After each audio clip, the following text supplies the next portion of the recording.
Кинематограф – искусство, расположенное во времени. Тарковский говорил: впервые в истории искусства, впервые в истории культуры человек нашел способ непосредственно запечатлеть время и одновременно, возможно, сколько угодно раз воспроизвести это время на экране, повторить его, вернуться к нему. Человек получил матрицу реального времени. Увиденное и зафиксированное время могло теперь быть сохраненным в металлических коробках. Это программа «На перекрестке». И сегодня с нашим гостем, киноведом Сануат Азизовой, будем говорить о том, что настоящее кино и зачем на самом деле нужно смотреть фильмы. Здравствуйте! Давайте для начала определим, что такое искусство и что такое киноиндустрия. День добрый, здравствуйте. Вопрос у вас очень интересный, потому что люди очень путают такие понятия, как кинематограф, киноиндустрия, кинематография, киноискусство. Сейчас мне вспомнилась одна вещь очень интересная. Вот вы сидите здесь сейчас, здесь мы сидим в доме, где рядом перекресток. Когда-то давно, в 90-е годы, известный таджикский кинорежиссер Майрам Юсупова, документалист, пришла в мой дом специально для того, чтобы снять, то есть, она приходила часто, но специально пришла, чтобы снять этот перекресток сверху. И этот был один из лучших кадров в ее фильме. Почему я о нем вспомнила? Потому что перекресток – это знак, это символ, это некий образ, к которому мы все стремимся. То есть мы находимся все на перекрестке. И мне нравится, что ваша передача называется «На перекрестке». Мы находимся на перекрестке, когда человек думает, нужно ли искусство дальше, а зачем оно вообще нужно. Совершенно точный вопрос, потому что и вообще нужно ли кино сегодня, когда на нас совершенно обрушилось огромным потоком интернет, со всей своей вот мощью он раздавил нас. И зачастую можно слышать и читать такие провокационные, я бы сказала, вещи, когда говорят, а зачем кино? А зачем нам нужно искусство вообще? И вот я вспомнила вот этот образ. То есть вы продолжаете эту, скажем, тенденцию в искусстве в данном случае, я не знаю, общение такое, да, социального через сети, тенденцию образного мышления заставить человека думать и мыслить. Быть на перекрестке, никогда не стоять на месте. Перекресток, когда человек делает правильный выбор. Мы все должны делать этот выбор. Ваша передача, я думаю, идет к тому, потому что, то есть, она потому и сделана. То есть у вас будут люди, которые будут размышлять над этим. Вот поэтому к вашему вопросу, киноиндустрия, киноискусство, возвращаясь, хочу сказать, что искусство и кино – это прежде всего искусство. То есть кинематограф, он появился, это самое массовое искусство, и он появился в конце XIX века, 1895 году, это все знают, и он ведь зародился как техническое средство. А что значит техническое? То есть это просто изобретение было. Два слова просто о них скажу. Они изобретатели, инженеры и владельцы были кинофабрики по производству пленки, фотопленки и фотоаппаратов. И им очень хотелось усовершенствовать. То есть они изобретатели по своей натуре, очень люди ищущие. И они вышли, когда с аппаратом своим на вокзал, чтобы снять, так сказать, посмотреть, что получится из изобретений их. И они поставили свой штатив, вот как эта тренога стоит, и поставили аппарат. Люди, проходя мимо, думали, что это, что это такое. Стоят там геодезисты, что-то снимают. И пошел поезд. И вот это движение поезда, который прибыл на вокзал, значит, Парижа, и зафиксировали как раз братья Люмьер. То есть кинематограф – это и есть движение. Что такое слово кинематограф? От слова «синема» – это движение, и граф – писать движение. И вот таким образом человечество получило совершенно уникальный подарок. Но для того, чтобы техническое изобретение стало искусством, Вот для этого необходимо было уже люди, которые могли творить с творческим таким художественным мышлением. И тогда подключились другие люди, такие как Жорж Мельес или Гриффит. Они сделали из технического изобретения, они сделали искусство. Иначе говоря, киноискусство – это сам фильм. Готовый аудио-видеопродукт – это есть кино. То есть фильм, который мы имеем, это и есть искусство, кино, киноискусство. А кинематография, киноиндустрия – это уже такая совокупность всех там составляющих, которые входят в кинопроизводство. В довершение хочу сказать, что искусством кино стало тогда, когда Жорж Мельес, один из основателей вот такого художественного направления, то есть тот, кто сделал кино, француз, он сделал кино-монтаж впервые. Он сделал его, значит, перспективу вел. Он склеивал, то есть пленку. То есть когда пошла вот не просто, ведь у Люмьер это камера стояла, и перед ней ходили люди. Да? Это были двухминутные фильмы. Это там выход рабочих с фабрики, там прибытие поезда, кормление ребенка и так далее. Вот. Но это было еще не кино. Это только фиксация была факт.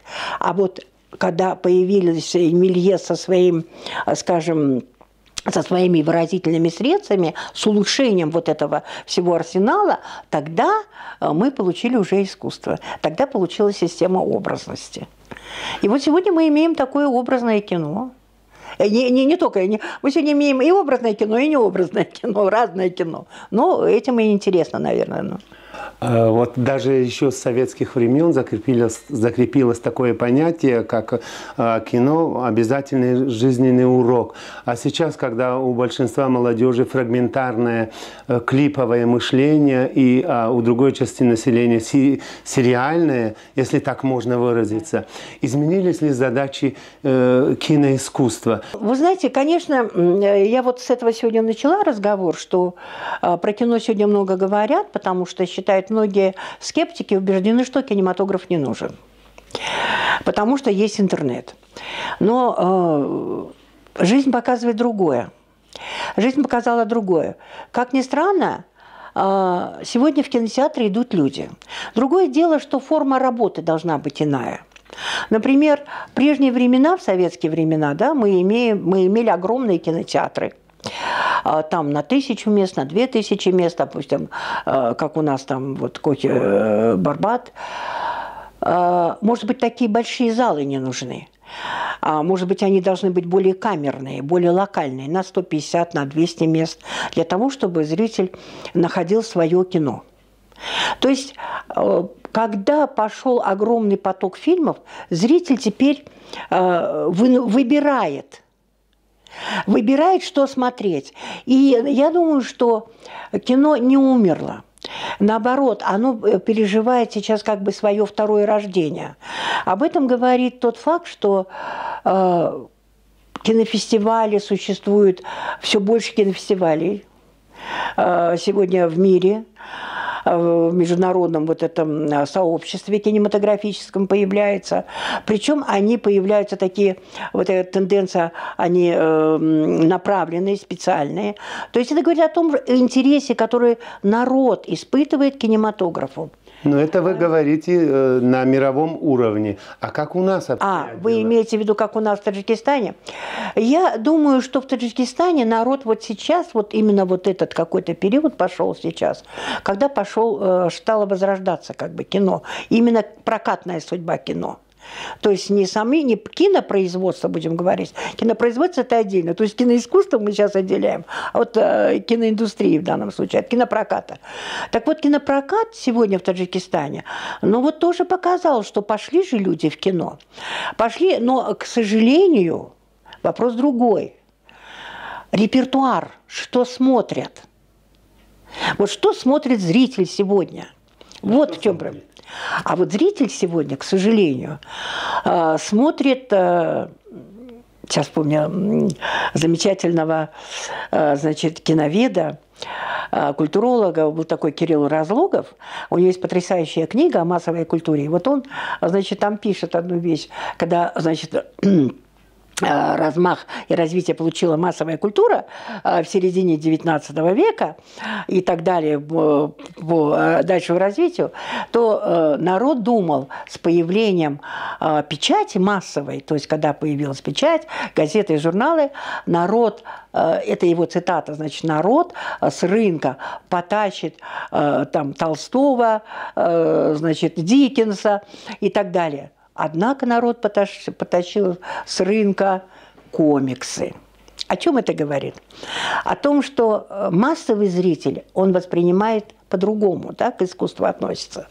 И вот сегодня массовый зритель в Таджикистане, он как раз склонен смотреть массовое, такое зрелищное коммерческое кино. Зрелищное коммерческое кино. Это либо боевики, либо какие-то, значит, слезливые драмы. Что касается вот искусства, скажем, кино как искусство, артхауса, даже не всегда авторского. Артхауса, да, авторского кино или вообще, так сказать, кино, которое сделано просто крепко и хорошо, с этим немножко плоховато. Мне кажется, с этим немножко плоховато, потому что, возможно,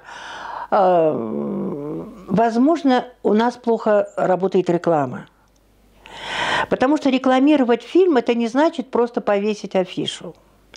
Поверьте мне, реклама, она так можно разрекламировать, что даже на самое такое плохое произведение побежит человек. Поэтому, мне кажется, рекламщики, они немножко не понимают, недопонимают свои задачи. Им кажется, они показали… Свою задачу или специфику кино? Правильный вопрос. И то, и другое. И свою задачу. Потому что, не понимая специфику кино, да, они не понимают, так сказать, свои задачи. То есть у них немножко, я не хочу всех рекламщиков как-то нехорошим словом назвать и вообще, они, конечно, профессионалы и специалисты, но я знаю одно, что рекламный слоган очень много делает. Так вот, рекламщикам тоже надо немножко задуматься. То есть они все могут. Но вот зная специфику, понимая кино, как вы сейчас точно сказали, они бы и смогли сделать правильно. Потому что, ну, вот справедливо Мухиддин Музафари, да, возмущался по поводу фильма «Дов». Много писали в соцсети о том, что вот то, значит, я разделяю его, в общем, где-то возмущение, что зритель не идет. Зритель, несмотря на то, что он много рекламировал сам. Да. Ну, возможно… Кино-то, без сомнения, хорошее. Тут однозначно вопросов нет. То, что фильм очень крепкий. Вот, кстати говоря, вот с моей точки зрения, хорошие, крепкие фильмы, они не очень нуждаются в рекламе. Есть такая устная реклама, когда один от одного к другому пойдет. Ведь этот его фильм очень много интеллигенции посмотрела. Почти весь город посмотрел. Может быть, уже не приходили те, которые уже посмотрели по нескольку раз. Да? Может быть, по этой причине. Но, с другой стороны, вот судьба наших таджикских фильмов, конечно, оставляет желать лучшего. Потому что, конечно, зритель не очень идет. Потому что они потеряли доверие к нашему фильмам, к нашей, скажем, марке «Таджикфильм». От чего это произошло? От чего это произошло? Когда-то «Таджикфильм» была очень известная студия. Был период без картины, это, скажем, вот 90-е годы, да, когда кино, начало 2000-х, затишье, вот это малое картине, когда шло кино такое, и пошли фильмы не очень качественные. Пошли какие-то сомнительные сериалы, какие-то чернухи или, наоборот, про каких-то невесток. Может, поэтому… Но зритель сейчас стал возрождаться, когда стало активно появляться, мы вот уже сколько лет Таджикфильм выпускает очень фильмы хорошего качества, высокого качества. Об этом говорят бесконечные призы, которые получает тот же фильм «Дов», который получил, я не знаю, вот там все устали считать количество призов.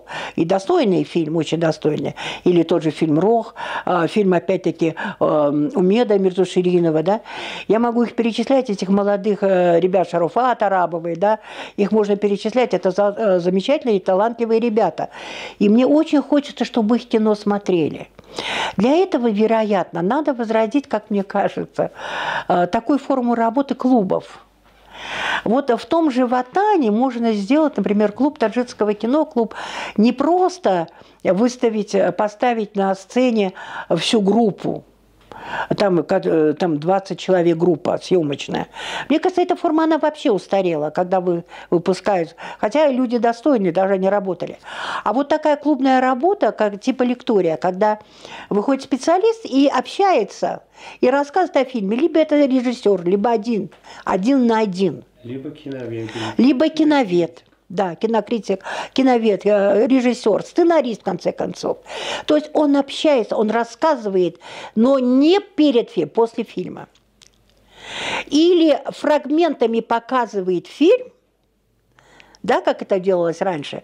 Значит, фрагментами фильм, рассказ, фрагментами фильм, рассказ, а потом целиком можно показать другую картину, подготовив зрителя. То есть, понимаете, наша вина профессионалов, я так думаю, в том, что мы не умеем подготовить зрителя к восприятию фильма, к тому или другому. Да, мы делаем рекламу, мы рассказываем о режиссере, мы рассказываем об актерах, но мы не готовим зрителя.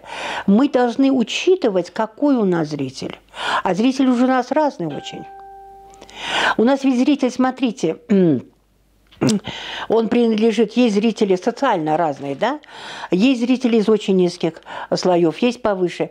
Но это не значит, что он невосприимчив. То есть надо уметь донести до каждого. Вот, мне кажется, вот такая вот проблема есть. И еще, мне кажется, мы отвыкли посмотреть фильм на широком экране. А достаточно ли у нас площадок? Вот, правильно. Вы можете сказать, правильно. Достаточно, а по республике? Потому по республике. Что театров вообще уже перестал существовать. Совершенно справедливо. Мы привыкли, мы вот отвыкли от этих, потому что нас разрушило вот это, да, разрушает телевидение. Но почему я говорю, что возрождаться стало кино на экране? Потому что человек понял, что можно выходить с семьей, можно выйти и посидеть в кинотеатре. Чем больше мы будем открывать кинотеатров, плохо, что они закрылось очень много кинотеатров. Ведь фактически почти все, кроме Ватана. Выжил Ватан. А все остальные коммерческие. И широкие, конечно, экраны. Ну, вот мне нравится вот кинотеатр Ватан в этом плане, да? Нормально. Да. Он, знаете как сказать, во-первых, сам по себе хорош, да, и хороший экран, хорошее кресло, можно сесть спокойно посмотреть, да, то есть... Акустика. Акустика. То есть, ну, потому что он специализирован, он построен специалистами. Вы знаете, кинематограф, вот первый вопрос, кинематография, это же индустрия. И строили специальные люди, которые обучены этому. А обучались киноинженеры, вы знаете, в Ленинграде, в Питере, то есть существует институт, который готовит этих специалистов. Поэтому я думаю, что все равно у кинотеатров будущее есть. Изначально американцы, европейцы потом переняли, и мы стали перенимать вот сейчас, да, в новейшее время, что кино – это развлечение, а кино – это не развлечение. Вот если исходить из этой позиции, то, конечно, надо, вот опять возвращаясь к тому, что человека надо готовить к тому, что надо понять, человек должен понять, зритель, это не развлечение. То есть человек должен прийти готовым быть к восприятию этого кино. Вот по долгу службы вы очень много смотрите хороших фильмов. Какое кино, я имею в виду из наших авторов, произвел на вас хорошее впечатление? Вот я посмотрела буквально недавно последний фильм, я посмотрела фильм «Экран», короткометражку. Она сделана на студии ДОВ, по-моему, Зарипов, такой молодой парень, если я не ошибаюсь. Короткометражка, она на 30 минут, она меня зацепила. Сейчас объясню. Она зацепила меня тем, что в центре внимания стоит такая социальная проблема. Она не просто социальная, она нравственная уже стала проблема, да? Когда наше общество, вот опять-таки, знаете, все ведь у нас взаимосвязано, наш разговор хорошо пошел в этом русле, что люди уходят от больших проблем, уходят в свой мир, уходят в мир виртуальный, где нет реалий, и где они духовно не обогащаются. А только растрачивают. Да, в двух, а та реалия, вот настоящая реалия, их мало волнует. Вот этот фильм про это, про то, что реалии их не волнуют. Их волнует их вот этот вот экран. Мы теряем поколение. Вот когда мальчик, ребенок уходит в окно или не уходит, упал или погиб или не погиб, там, да, ты начинаешь понимать, уходит поколение, теряем, хватайте. Вот это очень мудрая мысль, за что мне эта картина чем и зацепила. То есть из таджикских фильмов я могу, все таджикское кино последнее мне нравится, как снимают ребята, работают. Причем они разного возраста, разных этих. Вот. Какая тенденцию я наблюдаю как киновед? Во-первых, это выход на какие-то другие проблемы. Значит, прежде неизвестно. Конечно. Киноязык, стилистика изменилась, абсолютно. Поменялась как бы вообще образ, вот такой визуальный образ нашего кино. Мы вышли в другие миры, в другие измерения. Другие уровни, и мне это нравится. Тот же Манзарали, да, та же, не знаю, Тахмина Раджабова, Шарафат, или, скажем, Мухиддин, и Насыров, да, Насыр Саидов. Посмотрите на них, у них все собирается. У них собирается, и они выплескивают. И это интересно всем. Я думаю, что в мире сейчас происходят, знаете, вот такие же процессы, как в нашем кино. В поиске находятся почти все. Поэтому я думаю, что мы не то чтобы отстаем, я даже такое слово не могу употребить по отношению к нашим кинематографистам, потому что это несправедливо. Мы ищем, мы находимся просто на разных ступенях. Мы еще не прошли те ступени, которые прошли они. Какие проблемы существуют сегодня в нашем кинематографе? Их, конечно, много, но можно ли как-то определить круг проблем основных? Ну, с моей точки зрения, основная проблема – кадровая проблема. Кадровая, да? Не да. Финансовая? Финансовая – это потом. Финансовая тоже это большая проблема. Нет, вообще глобальных, если сказать, для нашего кинематографа, для таджикского в частности, почему кадровая? Профессионалов мало. Если режиссер профессионал, то оператор не профессиональный, художник не профессиональный, звукооператор.